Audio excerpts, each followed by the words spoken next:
So tell us how you came together, how you came to meet Ross. Um, I had been doing the send out like six, um, uh, reach out to six people, on dating apps, because it's a numbers game, and I kept my Excel sheet, and I can remember, this really going to work? And then you had a woman from Latin America who met a guy in Florida, and she said that her guy was number 200. And so I was like, okay, I will keep going till 200, because is this really going to work? So Ross was number 144 of the people I reached out to. But it's only outreach. It's not 144 dates. It's just Right. outreach. Right. No, Outreach, no. because I We don't logged. want to scare everyone. Oh yeah, It's no, no, no. messages. It's Every messages. time I sent a message, I logged it in my Excel sheet, because Right. then you have to keep track of whether you talk to them and if they meet your criteria or not. So yeah, no, this was just 104 reaches out. And I can remember that I was tired because it was like 10:30 at night, and I was just going through my reachings out. And I had already reached out to everybody in Phoenix Metro and in Arizona.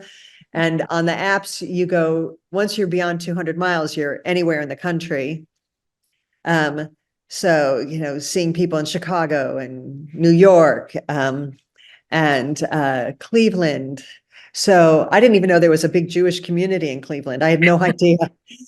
Um, but I saw his profile picture, and he's a nice enough looking man. But as the story goes, it was actually his LinkedIn profile. So he's in a white button down shirt and a suit jacket, no tie, and he's standing in front of a bookcase. And in the bookcase is the book Being Mortal by Atul Gawande, which is a book about end of life. And it's a book I could teach. And I was like, why is this man reading this book? So as our template goes, I reached out to him, and you say something you like about their profile, and I liked the book in your bookcase. Please look at my profile. And if you're interested, message me. And it's just by 144, messages sent, um, you're just kind of in a rhythm, That's right. because And you they're like don't, invitations. These are invitations right. to check out your vision and your profile. Exactly. But I'm Yeah. not wedded to any of those invitations, Right. because Right. many of them might not respond, or they respond and it's after a 20-30 minute phone conversation. It's not a fit because you don't really know anything about this person. No, that's right. They're reading about your invitation, like an invitation to a party, to see Right. if life vision and goals align. That's right. And then you have a meaningful conversation in a special So way. Yeah. interestingly, I may have told you this. So this was in May of 2020 that I reached out to him, and he responded pretty quickly. And he said, I love your profile. So kudos to our profiles. Yes. Um, and he said, unfortunately, well, but I'm already dating somebody. I'm in a relationship, but I Right. really like your profile. Can we be friends? I'm interested in, meeting new friends. And I said, I am so grateful to hear that JDate worked for you in finding your partner. I wish the two of you all the luck in the world, but I'm not looking for a friend. I'm looking for a husband. So blessings to you. And I sent him on his way. Bye-bye. Goodbye. And then that was May. And then in July, he reached back out to me and he said, well, the woman I was dating, it didn't work out. Are you still available for dating? And I said, absolutely. Now I will talk to you. Oh, that is so great. That was so great. Yeah, And so to speak, in a way, the rest is history. right. But ultimately, for those of you listening, Ross lives in Cleveland Yes. and Pam is in Phoenix. Yeah. And so for people who say, oh, won't do long distance. Well, when you do long distance with a strategic plan and an intention and a vision, everything can work. Yeah, because so we spoke every night for a month, and we FaceTimed because we're both, he was 58 at the time, or yeah, I was 59, he was 57. We're not wasting our time here. We both wanted to be married. And so everything was put on the table before he ever got on a plane to come out here. Right. So hey, I'm really liking you, but there's no way I'm going to live in Cleveland, Ohio. I left this when I was 18 years old. No, I'm fine living in Arizona. Okay, you think you like the heat? Oh, and you say that you like to hike. Yes, I like to hike, he says. Well, fine. Why don't you hike the Grand Canyon with me in August and we'll see how you like the heat? Okay, he says. And that was our first in-person date. We hiked the Grand Canyon in 110 degrees. Wow. And he Wow. was fine. Love it. And it goes to show, right? Yep. It all has to be in alignment. There's no settling, there's no compromising. None of Many it. people think, oh, don't tell them what you want, you'll scare them off. And to that I Oh, say, then we want to scare them off because we right. want the right partner. This is the most important decision of your life. The It person. is. It really is. I help people die every day in my work, and at the end of their lives, what's important? Their partners, their spouse, their children. Not that's what they talk about. This is the most important decision. So is. And now, how many years have you been married? So we got married in October of 21. So it was a little, we were engaged.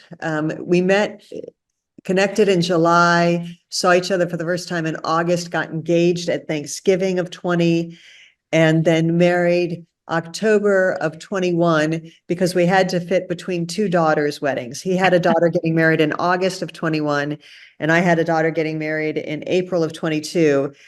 And we didn't want to, steal the thunder from either of our children.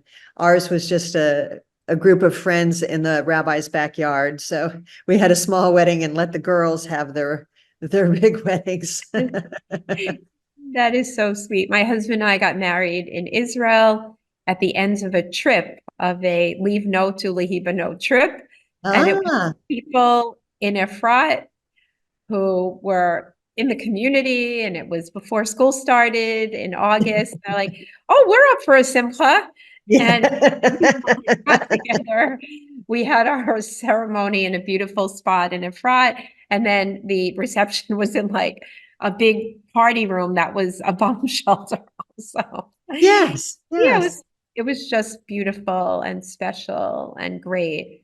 And that's the most important thing, is that you're with your person and your The immediate first- family, And the most, yeah, and the important thing is your life, not the one day. not the one day. Right, like today is Friday, it's Shabbat. Yes. So what will your Shabbat be like tonight? Well, because we are, Ross is still, in his 30 days, we're not having any people over for Shabbos. Um, Morning ends tomorrow. Um, so it'll just be the two of us and he's working from home. And one of the things that I put in my dating profile is that I prefer to eat at home than going to restaurants.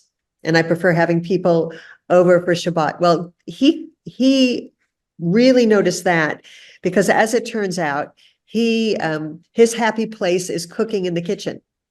This man Oh, has taken over the kitchen. He's the cook. I'm now the dishwasher. And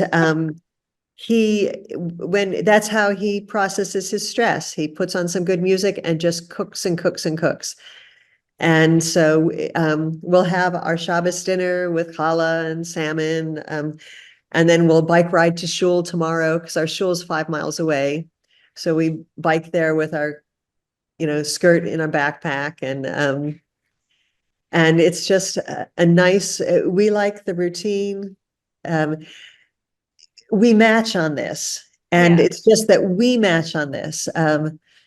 My sister likes to travel the world, and her husband, they both travel the world. She's a professor and she teaches abroad, and that's their thing. And our thing is a Shabbos table. Right. Right. And that's why different strokes for different folks. Yeah, And with your man, you'll feel just comfy and at home. Ross cooks, the dishwasher, you spend time. That's right. really what it's about. Your families. Yeah. Yeah. We Yeah, have a it's table that's always open so that it sits eight.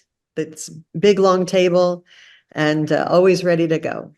And that's what I had wanted. And that's what, again, you had said, this is, I'm quoting you, Barry, he saw himself in my dating profile. right, And right. that's, so you really have to be authentic in your profile so that the right person goes, yeah, that's the kind of life that I like living too.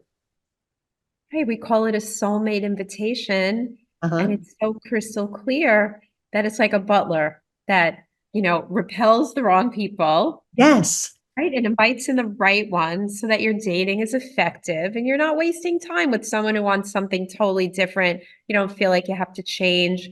He doesn't have to change. It's just a good fit. Yep. A good fit.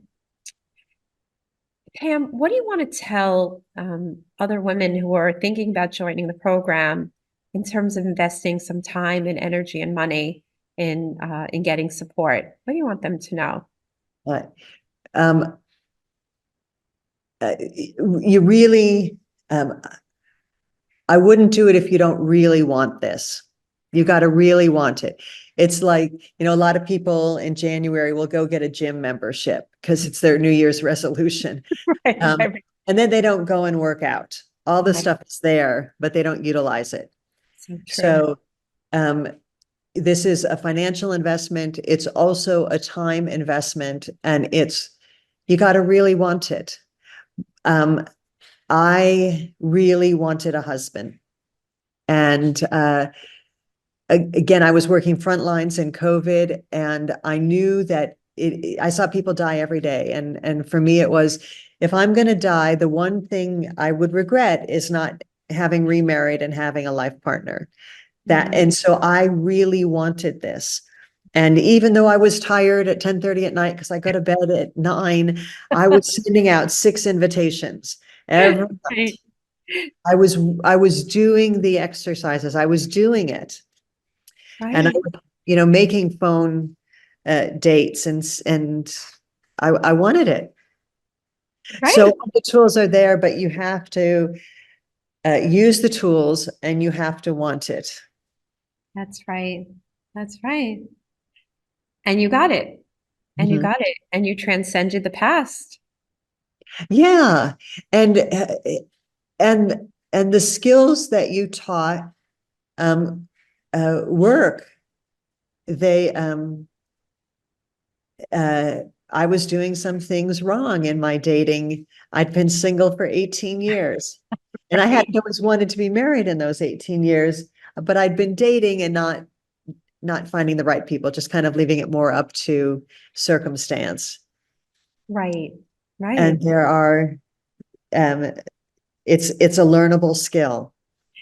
Exactly. It's a learnable skill. Once we get past the past and those things that keep us from really being open and understanding ourselves and understanding how to let love in and Mhm. what healthy love is, because when we've had trauma, we don't really know what it is. So how do Mhm. you get something if you don't embody it?